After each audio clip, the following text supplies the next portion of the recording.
kind of got to me how, even as a kid, like it's like, oh, there's so many martial arts films, but it seems like the martial arts films,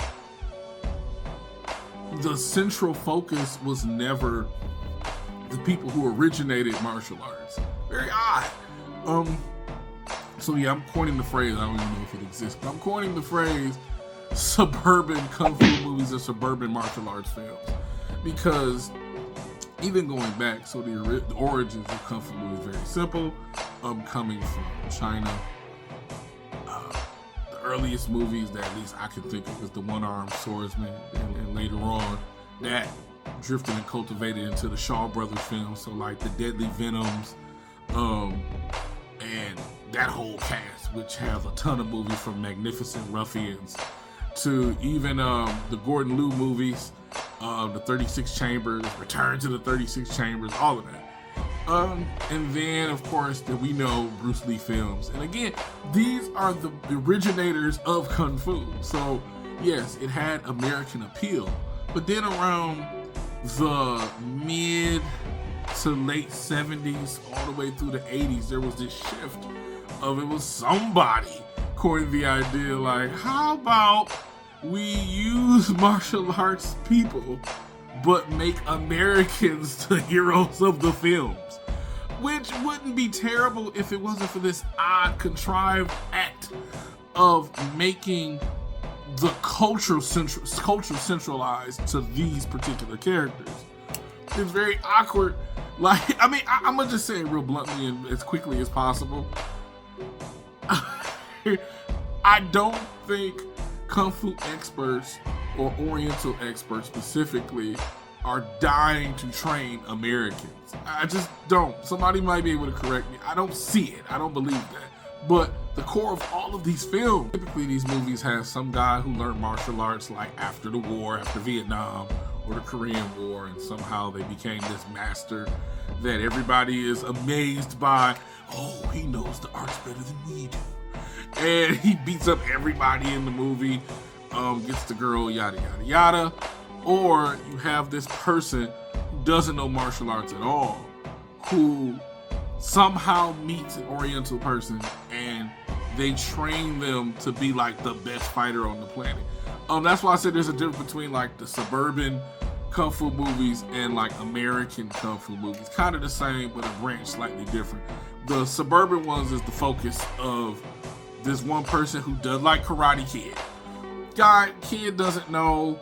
Everybody's basically doing like this YMCA version of Kung Fu, and he learns from a source that basically stops his whole life to train this one kid or this one person.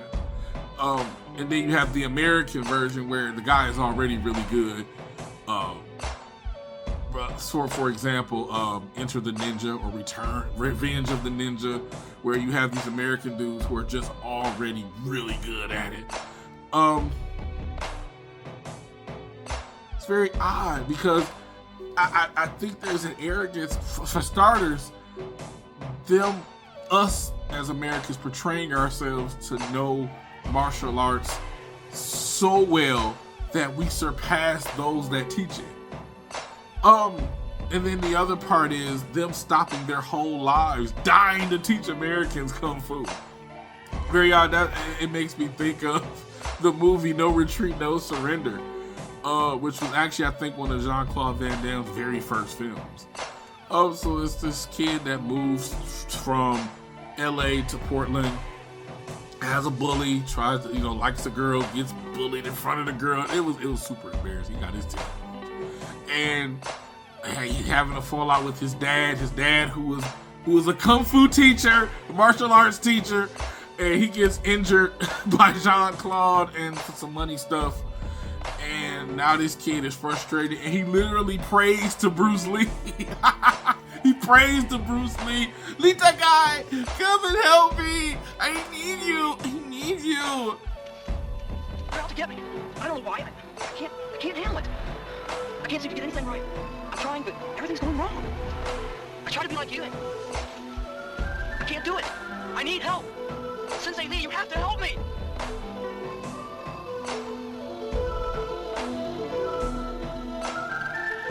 I've got no place else to go. No one but you. No one but you. And Bruce Lee comes back from the dead because for some reason teaching this Oregon kid Kung Fu is the most important thing in the world. So he teaches the boy Kung Fu.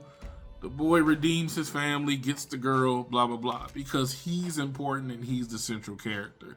That's what I mean. Like, dude, why are you so important? But like I said, it's always this theme, especially with the suburban martial arts. There's always this theme where they have some type of link to someone of Asian descent who is like just dying to teach them, and they become like the best thing on the planet. I mean, that's half of, or like Chuck Norris films where he's already super good. Like I said, it's an arrogance behind it because it highlights this weird notion that we're so important and that we are so great at everything that people are even dying to give us their resources, and then we surpass even their skill. That's pretty cocky.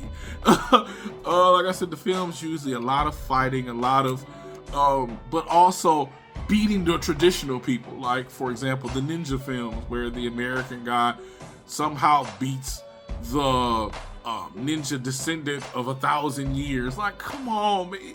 Do we really think we're that good? It's very awkward. It's appropriation in its most, I would say, absurd form. Because it's like, who's dying to teach you these things, and how do you become so great where you can beat 20 men with no fatigue, barely any sweat, no injuries, or if you do have injuries, you still like have enough energy to fight off another army of men and maybe a love scene. Like, come on, it makes you think of the Steven Segal films. Like, oh, so he's better than everybody, huh? Michael Dudikoff. It's like, oh, so he's better than everybody, huh? Like, he's this ninja who don't know how he learned it, but somehow this guy who he doesn't even remember taught him, and now he could beat everybody in the film. It's fun to watch, don't get me wrong. If you're into like the action and the drive, it's cool to watch. But the theme is very American and very arrogant. Like, dude, we really think we all that. Like we got the glow. People literally just coming back from the dead just to teach you karate, huh? Just because you're that important. Like, okay. Like, that's the thing. Like, why are we so? It is so. Like, wow, that is so confident in a very bad way to me. Like, how did you just beat everybody? But my premise and my point is very simple. Yes, the films, I mean, especially as a kid, like, it's like, oh, fun, kick, action. But getting older, you realize, like, we're not the central, we are part of Americanism, I think, is this idea of being the best and making ourselves the main character, the hero of every visual in our country. And again, I'm not saying that that's bad, but when you do it at the cost of cultures of others, that's when it gets kind of weird. I think there are also, thankfully, later years, there's movies that I think kind of correct that and show the real version of it, especially like, for example, the Ip Man series, played by Donnie Yen. That, I think that for starters, it's their story, and there's history, and then there's the history that we prefer, I think, is the real problem. And I think it matters more to be true to actual history than the history that you distort to make your country look or feel good about itself. And I think when it comes to cinema and when it comes to martial arts films, this arrogance is very visible.